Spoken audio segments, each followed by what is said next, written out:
Okay, so this is my husband Sam, and I've asked him to join me for this video. We'll get to that in a second. I'd first like to thank everybody who's stuck with me this far. I know the last 3 videos were pretty rough and they were hard to record, and I know they were probably hard to watch, but I felt like the reason I did it that way was because, you know, if you don't understand what the problem is, you can't get the right kind of help. So unfortunately it means a lot of digging up wounds and, you know, dealing with difficult things, but we've kind of done that now in this video series, and now we're kind of moving on to the more like how to heal and manage mental illness or mood disorders. So this video is going to be about how husbands can support their wives, and like what can they do, what should they do, how do they do it, and friends as well, but we're going to be talking mostly about husbands since he's my husband. So yeah, so I'm going to start off by asking him some questions, and we're kind of going to have a back and forth, and hopefully it doesn't last like an hour like the last one did. Okay, so describe what you went through during our crisis. What did you feel? And let's see. We'll start a little bit before the crisis happened, actually. So, you know, Hadley's backstory. You know, this started with the first kid. You've told them that, right? Yeah. Yes. I don't They know know exactly everything pretty much. So it started, what, 2 years ago now? Yep. 2 years ago, almost to the day. That's when I think I first keyed in, or started keying into the fact that there was something more than just postpartum depression, anxiety, and that kind of thing. You know, we went to the OB. We, you know, Hadley got prescribed, you know, whatever. I don't remember what they prescribed you at that point. It was a basic antidepressant. Just slapped a prescription on it, pretty much. They weren't, surprisingly, weren't as caring as I thought an OB would be, the office there. They kind of just gave her one and said, take it, you'll feel better. And we didn't know anything. Right. So I didn't know anything about anxiety or depression at that point in time. So I didn't know how to respond. So I think we just kind of stumbled through the next year and a half? Year and a half. Lots of ups, lots of really, really low lows. I think Hadley was probably in and out of depressed state, anxious state, frequently. And it moved a lot. It was very hard to pinpoint, this is it, or oh no, it's this. It's really difficult to pinpoint exactly what was causing it, or what was the source, because in general it was kind of everything. And I think because I had good days, because I had bad days and good days, I don't think I should have taken it more seriously and actually gotten some help, and not just settled for being miserable. But it was, you know, we didn't know, so I think that's why we didn't pursue help more, because it was kind of on and off and like out of the blue. And yeah, and I think that'll be the benefit of these videos for those of you that are watching, is just to be able to maybe learn from our mistakes a little bit as we've gone through this.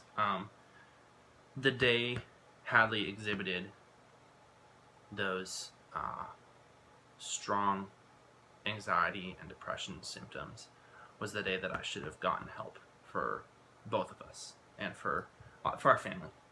Can you describe the symptoms? Yeah, I mean... Is this with Lewis? Yeah, I'm starting with Lewis. Okay, yeah.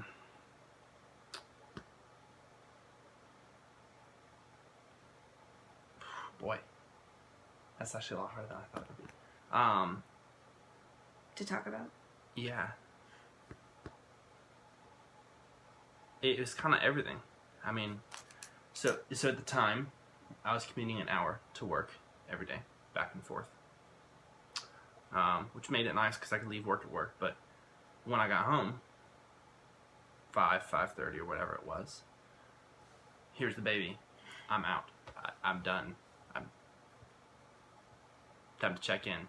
tag, you're it kind of a thing. But not in a healthy way. It was, I'm done, I'm going to lose it. Yeah. You need to deal with this baby. Which was, I should have known then, but I think a lot of the message kind of, I don't know, the message I got and understood was that parenting a newborn is just that horrible. And now I feel like it doesn't have to be like that kind of like panic and like just I'm done, I'm gonna lose it if you don't take him right now. Like that's not normal if that's happening on a consistent basis. Like everybody has bad days. There will be those days. Everybody has bad days. But if it's happening consistently and getting worse, then that's not normal. That's not good. You have every right to get help for that. And the way I look at it, from the day Lewis was born, exhibited, those symptoms, to the day that we finally really figured out what was going on, got serious help. Real step. Yeah. It's kind of this weird graph of up and down, but slowly over time heading downward towards, the most recent crisis, which is what spurred true healing. I think. Absolutely, yeah, true healing. That's a good way to put it.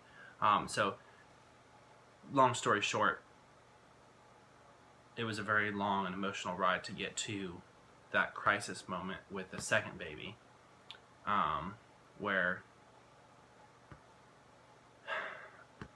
we had Moses. We came home. 4 days went by, and then 4 or 5 days. No, actually, I take that back. It was like even less than that, I think. It was like some of the first nights that he was at home. Yeah, some of the first nights. It was starting to show, but I was patient. I thought, maybe it'll not be as bad. This is me without knowing the full scope of the issue. And I think it took 4 days total to go from Hadley was fine. We were working through being new parents again. I mean, hitting the reset button, going back to infant stage. So you guys know what that's like, plus a toddler. And so I figured, most of it will just kind of even out with time. But it took 4 days to go from that to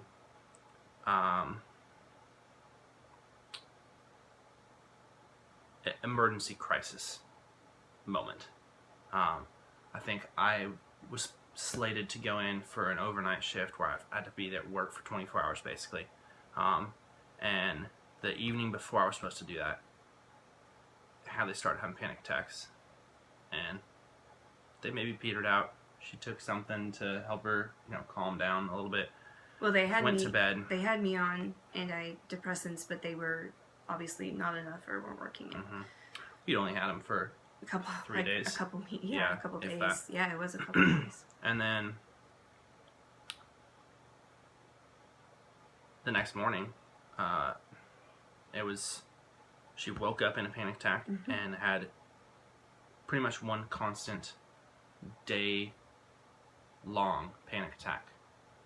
I think she was here in the room all day. I don't really remember. I've seen that was a huge wake-up moment for me. It was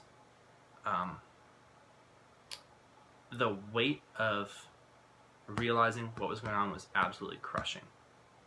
And I was immediately remorseful that I hadn't said, this isn't normal, and gotten help before that point. But I didn't know, so you can only know what you know, I guess. Which is why I'm making these videos. There you go, yeah. So after you kind of realized that, what did you do? Because I was incapacitated and I honestly don't really remember a whole lot. Yeah, no, that's good. I tried coming in, talking with her, trying to reason her down from the panic attack. It didn't work at all. And that was when I think that was the big, this is a big deal. This isn't just a panic attack. This is I can't go to work right now. I can't leave Hadley with the kids in the house. So it was a very surreal moment. I can picture that moment very easily in my memory.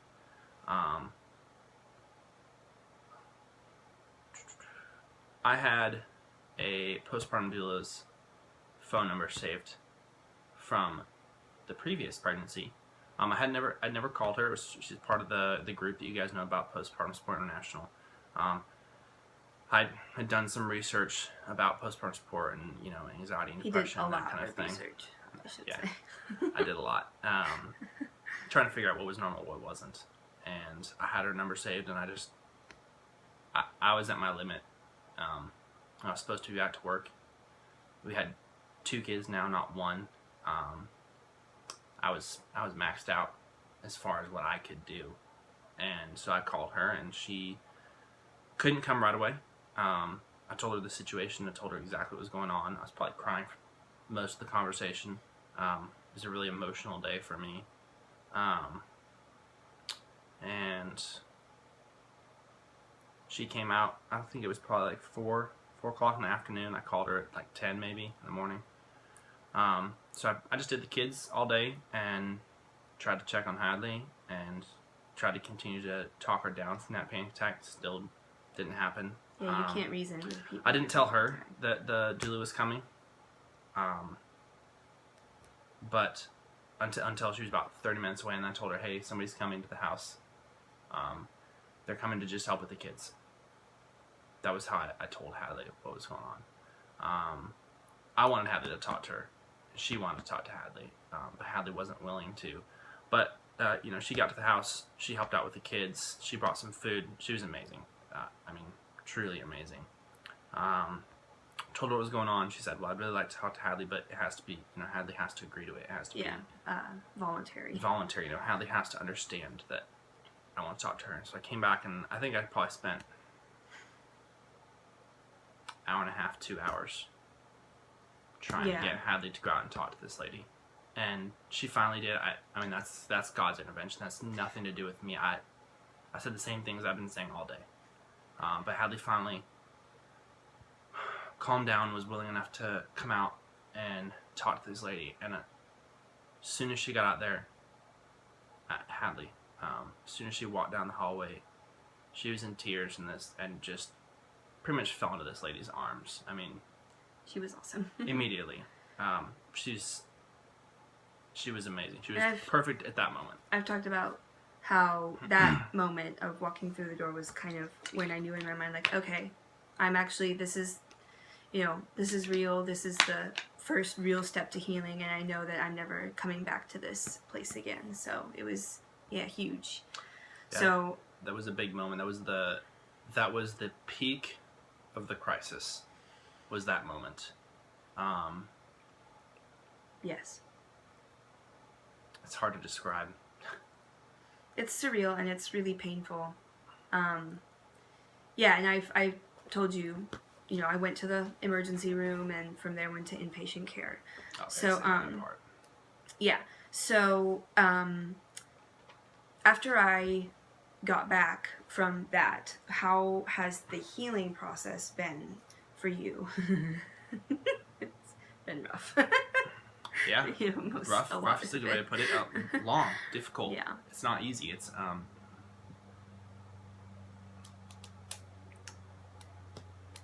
there's no real way to put into words the amount of pain and mixed emotion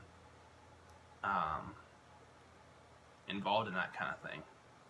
I know I wanted to come home from the hospital, as quickly as possible because it was pretty miserable. But he said, no, I want you to wait a couple days. And I eventually kind of figured out that it was because he wasn't ready for me to come back because, so there was, I know we've talked about how there was like almost like a breach of trust because he didn't know what I was capable of, I'd say. Mm-hmm. I know for sure, like something we dealt with after all this, after I got back in the healing process, like talking with our therapist and separately and together, that he felt like he couldn't be honest with me, after in the healing process because of how I've reacted to things before. And I know, yeah. What toll did it take on you, emotionally, physically? Wow, a very heavy one. she went to the emergency room. She finally agreed to that. That was a huge relief for me. She's finally going to get help. But I didn't know what kind of help. That was just kind of the first step into a really unknown world. Yeah, a leap of faith, really. That's what it was. So, she went. That was a really hard moment for me, She got in the car and went with the doula and checked herself in the emergency room, and I was here with the kids in an empty house. And it was all of a sudden very, very quiet. We don't have family in the area, so there was nobody to come and watch the kids. So for those of you who do, take advantage of your resources. Yeah. Absolutely. And we immediately called my mom to come out, and actually your sister that came out first. Was. So her sister came out. She was more readily available. Her mom wasn't able to fly out right away because she just left. Yeah, her mom left. 4 days later, she went to the emergency room, and then 2 days later, after that, her sister flew out. So, packed the kids in the car, drove an hour to the airport, picked her sister up, and drove home. And that was really helpful. I could not have possibly handled both kids and organizing Hadley's care, which I think leads into the next question. Yes. Kind of. Yeah. As far as the next event. In this. Yeah. Yes. So, what are some of the ways that you arranged my care? Because I've talked about how, inpatient care is basically so you can get your meds right and so you can have a break and be away from your stressors. But the real healing is outpatient care. So what did you do to help arrange my outpatient care? Because I was obviously in the hospital. I didn't have my phone. Yeah, it's a big picture there. Yeah. Arranging the medical care. The first thing that had to happen is you had to go to the hospital. There's 2 different ways that whole thing can happen, at least here in the state of North Carolina. Different states have different laws as far as this goes. I have looked into the Oregon. Okay, same. Yeah. Yeah, it's more, I was reading how, it's very rare for it to be involuntary, and they really want it to be voluntary, and they'll work. So you wouldn't, and I talked about this last video, how you really won't be forced to do anything against your will. Even in an emergency situation, they really want it to be voluntary and the like. So if you're worried about getting forced to do something, they're not going to force you. They want it to be voluntary, whatever it is. Listen, guys, if you're at the hospital because you need to be at the hospital, it doesn't matter whether it's voluntary or involuntary. That is the help that you need, and you got to set aside your pride. And if it's your husband saying you need to get more help, listen. And I get it. Maybe some husbands aren't very sensitive to depression, anxiety, or something like that. But if you have somebody that cares about you, that's been there for you, that is committed to you, listen to what they're saying, even if it doesn't make sense to you. Maybe they're seeing something you're not. And I know for me, what really helped me was not the you have to do this, you have to do that, because my depression and anxiety only responded to that by no, panic, for the panic. But it was when he was, really trying to connect with me. I know you said you were very emotional. I was like, I don't know what more I can do. You need help. Mm-hmm. Instead of trying to force me or, In some way I did. I think the exact words I used were, you can either choose to go or you will go. Yeah. Because that was the point we were at. It was, you can make a choice to do what you have to do to get the care that you need. I don't remember that. Or I'm going to make you, because you can't make that choice for yourself. Yeah. Well, and we've talked about before, I was, had suicidal thoughts and thoughts of harming others. So that's a big crisis thing where you should get immediate help if you're experiencing those. Her chart basically says ideations. If you guys hear that term, that's suicidal, homicidal ideations. Those are thoughts of that kind of thing. So, and that's the point at which it's, you're not safe to be in the house with the kids by yourself. Or if you're not safe if you don't trust yourself to do that, there's something. Or even with yourself too. Yeah, or with yourself. Sorry, we got off topic there from arranging. No, it's not. So, you know, if your wife keeps talking about, I just want to escape, I want to run away, I just want to, like, I don't want to live anymore, like, those are pretty big cues that, okay, I know I said those before, and those are pretty big cues that she needs help, and it's, you know, you need to help her. Right. She is her own person. You can't force your wife to do anything. Unless she is not in a state of mind that is...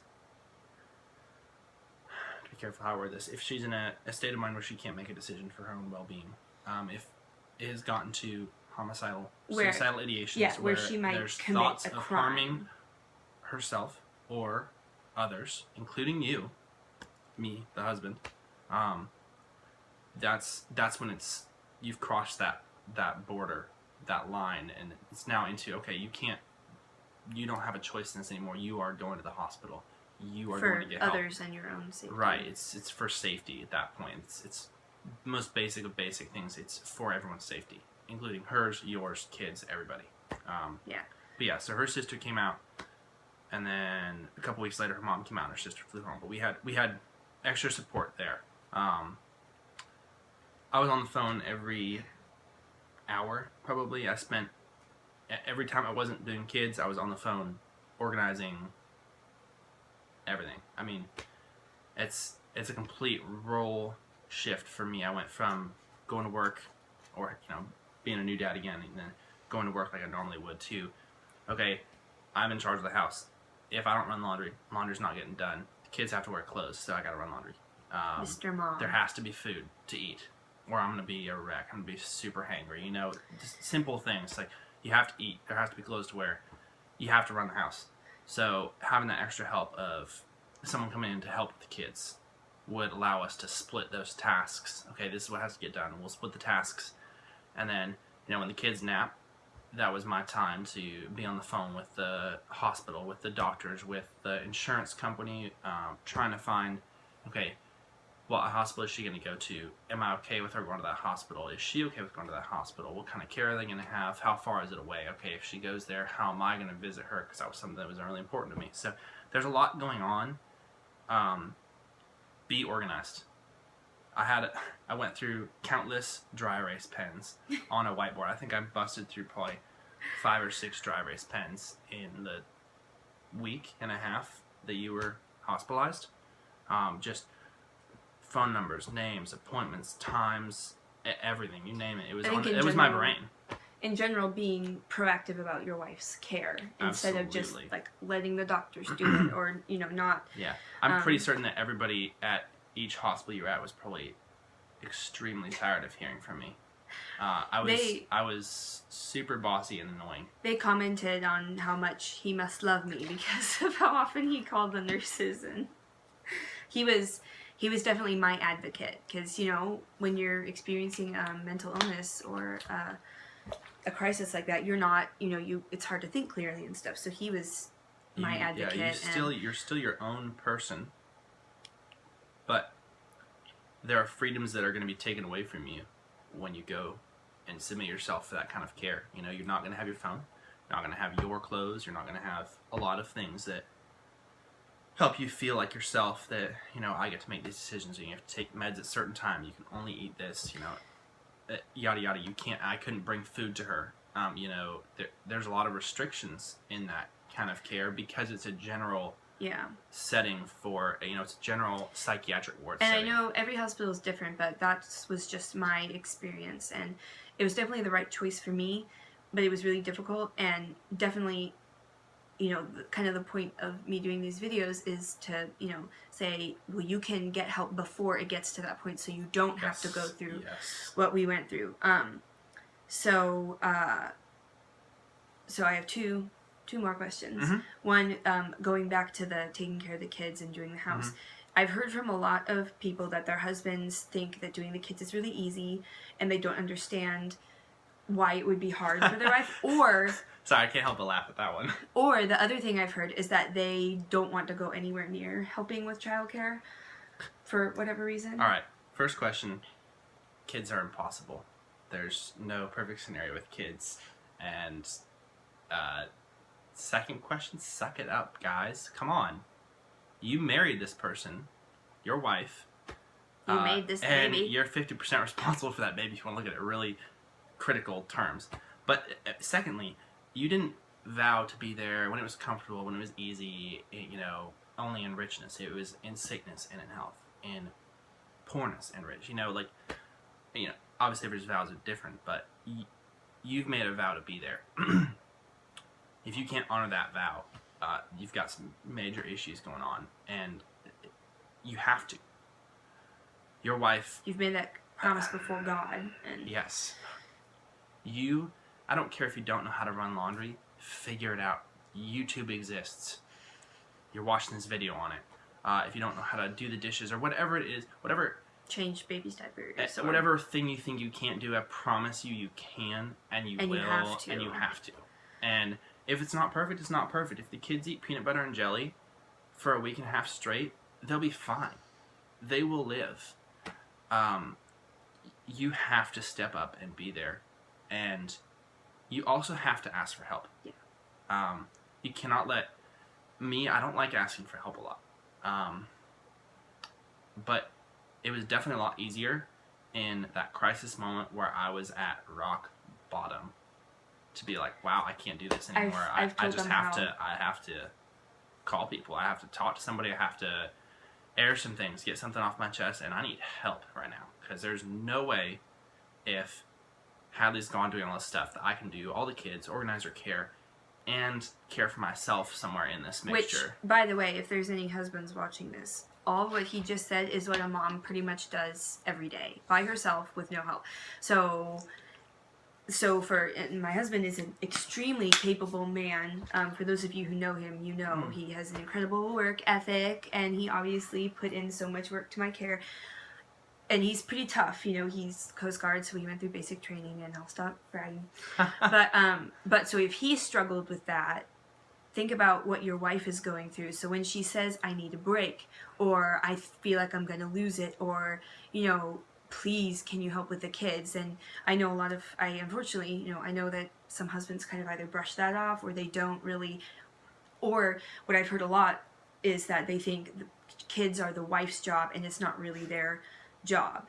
I've never seen a successful family unit where the wife is the mom and dad all in one. Yeah. Listen, guys, that's not acceptable. As a husband and a father, that's not acceptable. I think you need to be there for your wife and your kids, and it doesn't matter if it's not comfortable. It's not comfortable being a parent. That's reality. And you're just as much a parent as your wife, and even though she's might be home with the kids all day, that doesn't mean that you can get away with doing less than your part. I'll put it this way. Going to my work, which is not physically or mentally easy, every day he works on helicopters and flies. Easier than being at home with the kids all day. Think about that. So take your wife seriously. In other words, when she says she needs a break, don't think she's crazy.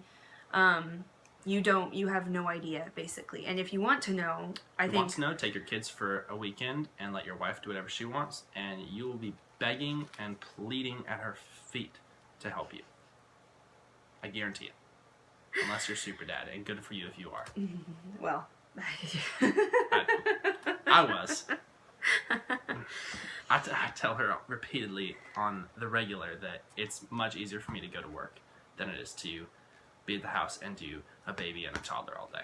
It just is. And we only have 2 kids. A lot of people have more kids than that. So along similar lines, what would you have to say to husbands? Because I know, there's people, not just husbands, but there's a lot of people and husbands who they don't understand what their wife is going through, they don't want to understand, or I've heard this a lot, that they don't really think, especially in Christian circles, they don't really think that mental illness is a thing. I don't know if you said this before when we were first married, and I've heard it from other husbands, like, just snap out of it, that type of thing. It's frustrating to watch. It's extremely, it's extremely frustrating to watch someone go through those moments. You're helpless. Guys, we love to fix things. We love to jump in and make things right. There's no way for me to make your depression, anxiety right. There's no way to rectify it. That's a inner self thing for you. You have to work on that yourself. You have to work on your own self-care. You have to work on this. But what we as husbands can do is provide our wives the opportunity to do those things. But I don't even care if you don't believe it. Pretend you do. I think, and allow her to listen. Listen to her needs. When she's saying that, she's crying out, asking for help. It's just not in the way that we as men typically like to jump in and give. It's in an emotional setting. It's a support setting. It's not I'm going to come in here and tell you how to feel and fix things. It's, I'm going to take the kids. You can do whatever you want. And I mean that exactly how it sounds. Like, you can get in the car and drive an hour away, or you can do it like no holes. Like, do what you need to do. I think especially in a post-crisis, like, hopefully, it would never get to that for you, but I think definitely post that and in the healing process, like the emphasizing the time for myself, a break from the kids, a break from the stressors. I also know, maybe some people are concerned about finances with getting a therapist or seeing a doctor. And well, you can be concerned with your finances, or you can let your wife and your marriage and your family shatter apart slowly. I mean, that's mental health, finances, easy. Yeah. I can't even begin. That's not even on my mind. Working on my finances if somebody in my family isn't mentally right. Besides the fact that you can always get a side job, you can scrape it together. If you have family around to help you, you can figure your way through that. There's really no excuse to not helping, not trying to get through that situation, whatever it is. Asking your parents for help, asking her parents for help, asking brothers, sisters, uncles, friends, church, anybody. Really, again, like, use there's actually honestly tons of resources available. You have to use them. The websites that I posted and the phone numbers in the last video, use the resources around you, because again, you can't afford not to. Yeah, the great example of that, the doula that I called, she's a volunteer through that organization. It's completely voluntary. She was out. I have no idea what she dropped in her life, and she dropped whatever it was to drive an hour and a half to our house. Some people she had never met, never even talked to, other than on a phone call, and was just there. So there are tons of resources out there to help pre-crisis, in crisis, and after. There's resources in all those situations. So what are some things you do now in the healing process to help support me? Okay, yeah, that's a really good question. The things now, we've kind of, I think, figured out somewhat of a balance now. I would say one of the things was you were willing to see a therapist yourself, and you were willing to see a therapist together, so that we could together work through, because there's, like we talked about before, there's a lot of pain and broken parts. There was 2 years of it built up. It's taken a long time, many months to sort through, and we're still sorting through things to this day. I feel like I can't emphasize enough the help of a therapist. Yeah. If you're having any struggle, but especially marriage, just not agreeing on something, or marriage itself is hard enough, guys. Yeah. I mean, then you throw in kids, then you throw in another kid, then you throw in anxiety and depression, and it's damn near impossible. I mean, you really have to get extra help, and help from people who aren't directly involved in the situation. What I mean by that is people who aren't relatives, who aren't friends, who don't know anything about you. People who are just a therapist. People who are willing to just listen, professionally, provide feedback, maybe direct you a little bit, do cognitive behavioral therapy or whatever it is that whatever modality they decide in that situation, but have somebody to talk to, especially for husbands.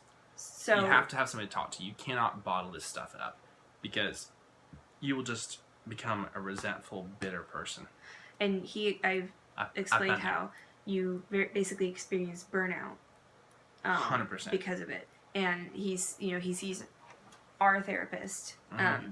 And he's I feel like he's kind of rare, because he was not just willing, but like excited, and knew that he needed to see our therapist, and that we wanted to see her together.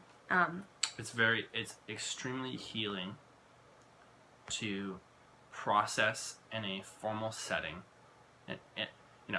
It's scheduled. We've set aside time to do it. We go do it. It's healing to be able to air in a safe environment exactly how you feel. And it takes time to get there. It's been months since we started going to this therapist. We went to her, during the first bout. We just never got there. And it takes a long time to open up about that stuff. And so stick with it. And so going back to, I think what you meant was, you need to rely on your family for practical help, but don't. Yes. They can't be your therapist, because they're too close to the situation. No, and it is just truly helpful to have someone removed from it, because you have people who are very involved, and you have family members who care a lot, but every family member's got a different opinion. Every Uncle Bob and Aunt Sue want this or that, the other thing, or think this is best for the situation, or that is best. But you have to ultimately decide between yourselves what the best is, and it's extremely helpful to have someone removed from that situation who can have a completely non-biased approach to helping you guys come to that decision. Therapist. Yeah. So another way that I know he helps me is he works a lot. I don't know how many hours a week you work, but it's more than just the average 8-hour. It's probably workday. It's in between 50 to 80, depending on the week. And so, but he finds time like every day to let me have like an hour to myself. And next week we're going to talk about self-care. But he, and he's very, like, if I have a moment where I'm like, okay, my anxiety is like rising and I'm done, I need to go calm down and be by myself for a bit. And he never complains. He's just like, okay, I got the kids. He does that. He'll, today he took the kids for basically all day, so I could spend time with my sister who's here. Yes. But that is, and we're going to talk about this in the next video, but that time to like refresh yourself is invaluable. And I know it is a struggle for you to get time for self-care, because you need to be refreshed too. But again, therapy is a really good time to do that. It's time set aside for you to work on you. And something, this applies to both the husband and the wife in this situation. Something that Hadley and I had to work through in therapy was balancing both of our self-care. It doesn't work. So if you want to imagine it as a plate, the family's sitting on top of this plate, right? Mm-hmm. The plate's full, and there has to be set things on there. There has to be self-care. There has to be family time. There has to be this, that, and the other thing. Whatever it is you've decided is important as your family has to be able to balance on that plate. And I think when this first started, our self-care, it was either one or the other. If Hadley's self-care went on the plate, mine kind of fell off it. And if mine went on, Hadley's fell off. And it's been, I think that's probably one of the hardest parts for me, and definitely. Still to this day, that we struggle with, we work through, we have to figure out new ways to handle it in new situations. And that's partly because my job is kind of a little bit unique as far as work schedule and that kind of thing. But it's going to be true for everyone. You're going to have to find a balance of self-care. That doesn't mean, guys, speaking to guys, that you can cop out and say, hey, I'm done. I can't do this anymore. Because you're not the one with the mental illness, hopefully. If you are, then you need to understand your limits. But each party needs to understand the limit. Hadley's her own person, I'm my own. Marriage is personal growth in marriage. So Hadley's personal growth and my personal growth. And if we don't take our personal growth seriously, and that includes understanding our limits, understanding when we're going to need self-care, and being cognizant and paying attention to those things, and being willing to admit that, hey, I'm probably going to reach a limit here soon. I'm pretty exhausted. I'm pretty worn out. Can you give me 15 minutes? I'm going to put some earbuds in. I'm going to listen to my jams. Do whatever it is you do to relieve stress. Go for a run, whatever it is. Be willing to take those little bits here and there and balance self-care. She gets a little bit here, I get a little bit there. She gets a little bit here, I get a little bit there. She gets a big chunk here, I get a big chunk here. And this is also that we both can do our job. It's like you said, it's not a cop-out like, man, I feel like I deserve a break. Because Yeah, you're a parent. You do deserve a break. Everybody deserves a break if they're a parent. But the reality is it's just difficult to get them. This is, and again, I'm going to talk about this in the next video, but this is like mindful time to put into relaxing and doing what you need to do to like calm down and reach a place of like,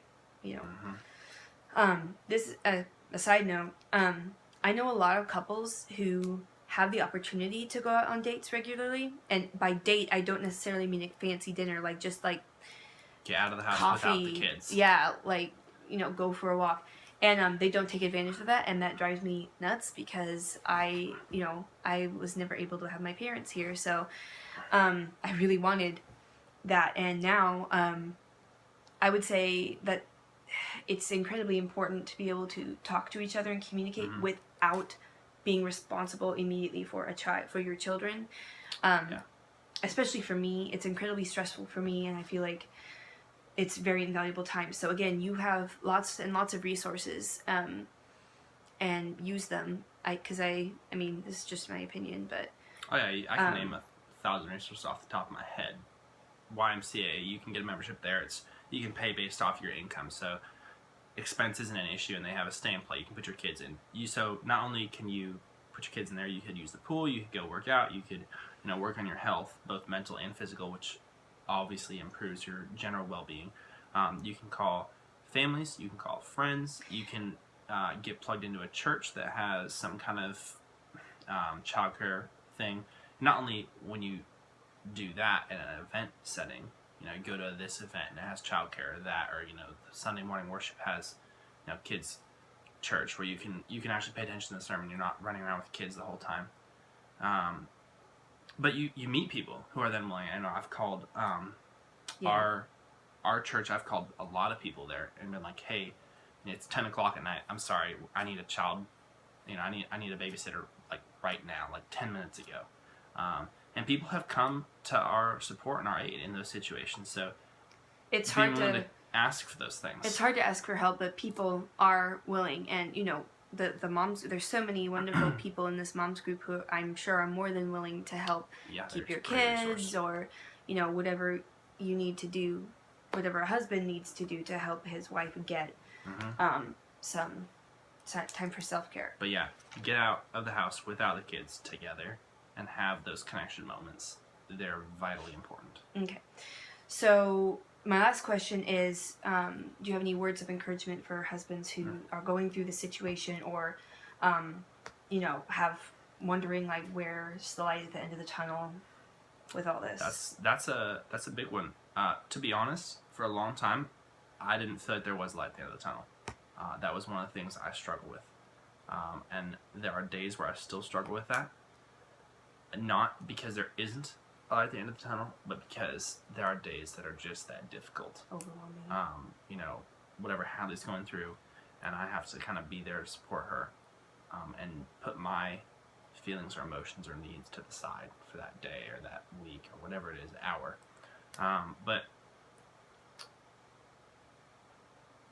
I think we've gone through just about as bad as it can get, and we made it through.